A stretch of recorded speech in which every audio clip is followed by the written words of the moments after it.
সবকিছু ঠিকঠাক থাকলে আগামী 12ই ফেব্রুয়ারি হতে যাচ্ছে ত্রয়োদশ জাতীয় সংসদ নির্বাচন। একটি গুরুত্বপূর্ণ নির্বাচনের দিকে এগিয়ে যাচ্ছে দেশ। যদিও বাইরে থেকে দেখে আপাত দৃষ্টিতে মনে হচ্ছে সবকিছু নিয়ন্ত্রণে, কিন্তু ভেতরে ভেতরে একাধিক দিক থেকে চাপের মুখে পড়েছে সরকার।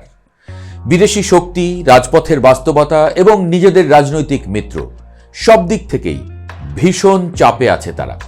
নির্বাচন যতই ঘনিয়ে আসছে ততই তাদের সামনে বেশি ঝুঁকি তৈরি হচ্ছে। কিন্তু কিসের এত ঝুঁকি আসলে সরকারের?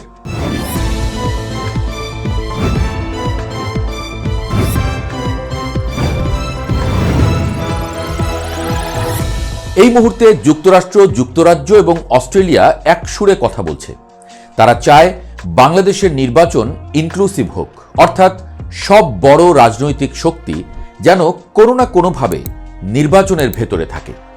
এই দাবির কেন্দ্রে আছে নিষিদ্ধ আওয়ামী লীগ।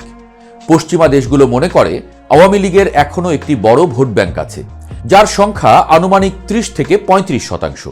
এই ভোটাররা যদি ভোট দিতে না পারে তাহলে নতুন সরকার আন্তর্জাতিকভাবে দুর্বল হয়ে পড়বে এবং বিদেশি কূটনৈতিক মহল বলতে পারবে এই সরকার দেশের সব মানুষের প্রতিনিধিত্ব করে না। এই কারণে জাতীয় নিরাপত্তা উপদেষ্টা খলিলুর রহমানের সাম্প্রতিক মার্কিন সফর এত গুরুত্বপূর্ণ ছিল। ওয়াশিংটনে তাকে মূলত বোঝাতে হয়েছে বাংলাদেশ কিভাবে একটি বিশ্বাসযোগ্য এবং অংশগ্রহণমূলক নির্বাচন দেবে। কিন্তু বিভিন্ন কূটনৈতিক সূত্র বলছে যুক্তরাষ্ট্র এখনও পুরোপুরি সন্তুষ্ট নয়। এখানেই সরকারের প্রথম বড় সমস্যা। আওয়ামী লীগকে ফেরালে ভেতরে ঝামেলা, আর না ফেরালে বাইরের চাপ। ট্রুথ অ্যান্ড রিকনসিলিয়েশন ভেঙে পড়ল কেন? ডক্টর ইউনূস সরকার শুরুতে ভেবেছিল দক্ষিণ আফ্রিকার আদলে একটি ট্রুথ অ্যান্ড রিকনসিলিয়েশন কমিশন গঠন করে বড় রাজনৈতিক সমাধান আনা যাবে। পরিকল্পনাটা ছিল আওয়ামী লীগ তাদের আগের শাসনের ভুল স্বীকার করবে, ক্ষমা চাইবে, তারপর ধীরে ধীরে রাজনীতিতে ফেরার রাস্তা খুলবে। কিন্তু আওয়ামী লীগ এই শর্ত মানতে রাজি হয়নি। তারা বলেছে তারা কোনো অপরাধ স্বীকার করবে না, আর সরকারও পিছু হটেনি। ফলে তৈরি হয়েছে সবচেয়ে বিপজ্জনক অবস্থা। আওয়ামী লীগ এখন নিষিদ্ধ, কিন্তু ভাঙা নয়।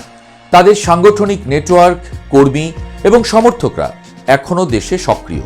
তারা ভোটে নেই, কিন্তু রাজপথে নামার ক্ষমতা রাখে। সরকারের জন্য এটি এক বড় মাথা ব্যথা।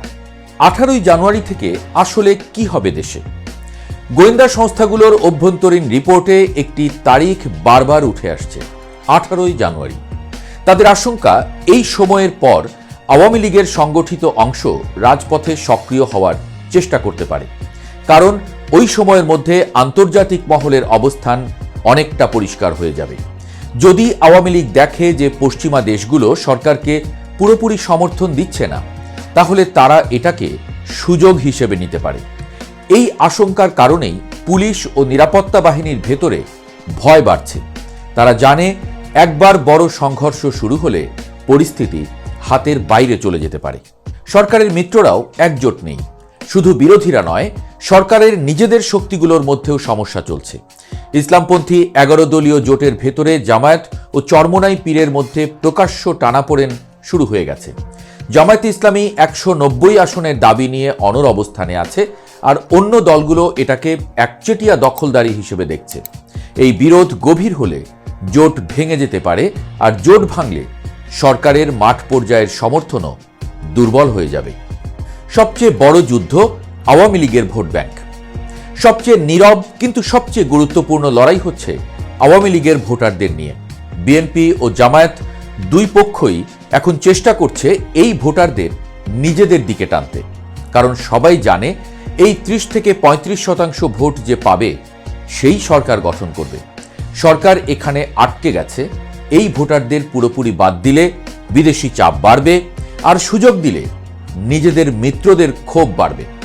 এই বাস্তবতায় ডক্টর ইউনূসের সরকার এখন এক প্রকৃত রাজনৈতিক সংকটে দাঁড়িয়ে আছে। একদিকে পশ্চিমা শক্তির ক্রমবর্ধমান চাপ, আরেকদিকে রাজপথে অশান্তি ছড়িয়ে পড়ার আশঙ্কা। তার উপরে সরকার সমর্থিত জোটের ভেতরের ফাটল, সব মিলিয়ে সরকার 3 দিক থেকে চাপে। এই নির্বাচন শুধু ক্ষমতা নির্ধারণের একটি প্রক্রিয়া নয়, এটি ডক্টর ইউনূস সরকারের জন্য বিশ্বাসযোগ্যতার একটি বড় পরীক্ষা।